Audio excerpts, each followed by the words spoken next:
எனக்கு நடந்த ஒரு அனுபவத்தை சொல்கிறேன். ஒரு ஒரு கிறிஸ்தவர், அவர் வந்து நம்ம நண்பர், அவர் நம்ம நல்ல ஒரு டெக்னீஷியன், ஒரு டெக்னோக்ராட். அவர்கிட்ட வந்து யாருக்குங்க ஓட்டு போடுவீங்கன்னு கேட்டேன். அவர் கிறிஸ்தவர்.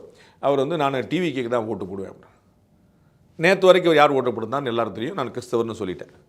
அப்புறம் வந்து ஒரு ஹிந்து கம்யூனிட்டியாக அவர் வந்து ஒரு சோஷியல் மீடியா இன்ஃப்ளூயன்சர். அவர் சொல்கிறாரு, சார் எங்கள் வீட்டில் என் பாப்பா வந்து தொலைச்சி எடுக்குது சார், நமக்கு வந்து நீங்கள் டிவிக்கு தான் ஓட்டு போடணும்னு சண்டை போடு சார், ஊருக்கு ஃபோன் பண்ணி தாத்தா பாட்டிக்கெலாம் நீங்கள் டிவிக்கு ஓட்டு போடலாம் தொலைச்சி சொல்லி சண்டை போடு சார் அப்படின்னு. அவங்களுக்கு ஓட்டு இருக்காங்கன்னா அவங்களுக்கு ஓட்டு இல்லை சார், அடுத்த வருஷம் தான் ஓட்டு விழுது, அதனால் எங்களை சத்தம் போடுறாங்க சார். நான் வந்து அப்படியே நீங்கள் போன எலெக்ஷனில் யாருக்கு ஓட்டு போட்டீங்க சார், நாங்கள் பரம்பரை திமுக சார் அப்படின்னு. அப்படியே ஓட்டு போடுங்க அப்படின்னு சொல்லிட்டு வந்து பரம்பரை திமுகன்னு அவர் சொல்கிறார். அவர் சோஷியல் மீடியாவில் இன்ஃப்ளூயன்சர், அவர் பேர் சொன்னால் 4 பேருக்கு தெரியும், அதனால் நான் பேர் சொல்ல.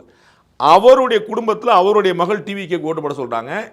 நான் பேசினவருடைய அப்பா, நான் பேசினவருடைய அம்மா, இவருடைய மனைவி 4 பேரும் டிஎம்கேக்கு ஓட்டு போட்டுட்டு இருந்தாங்க. அவர் பயன்படுத்தின வார்த்தை, நாங்கள் பரம்பரை டிஎம்கே சார். நாங்கள் போன எலெக்ஷன் டிஎம்கே போட்டேன். நிறைய பேர் வந்து ஒவ்வொரு எலெக்ஷனும் மாற்றி மாற்றி போடுவாங்க.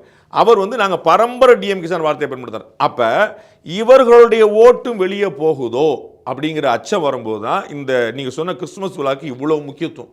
முதலமைச்சரே வராரு, துணை முதலமைச்சர் வராரு, இன்னும் பல இடங்கள் நடத்த போகிறாங்க. This is not the last function, that was the first function. ஒரு இடத்துல உதயநிதி அவர்கள் நானும் ஒரு கிறிஸ்தவர்னு சொன்னதெல்லாம் இருக்கு. பலமுறை சொல்லிட்டார். அவர் வந்து அதை எப்படியாவது அழுத்தி யாராவது நம்ப மாட்டீங்களாங்கிற இடத்துக்கு போயிட்டார்.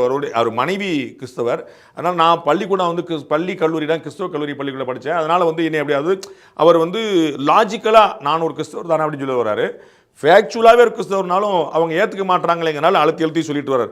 என்னென்னா கிறிஸ்தவர்களுக்கு என்னென்ன, இவர் கிறிஸ்தவ ஆதரவாளர், நம்மகிட்ட பார் ஒரிஜினலாக அவர் கிறிஸ்தவரே இருக்கிறார். ஆமாம் ஜோசப் விஜயன்னு சொன்னார். அப்போ அப்படி தான் நிற்கும். அப்போ நமக்கு தெரிஞ்சவருக்கும் நம்ம சொந்தக்காரனுக்குமான வித்தியாசம், நமக்கு சொந்தக்காரனுக்கும் எனக்குமான வித்தியாசம். அப்போ அந்த இடத்துல அவங்க நெருங்கி வந்தாங்க. அதுதான் இவர்களுக்கு வந்து அதிகமான ஒரு பிரச்சனை கொடுக்குது.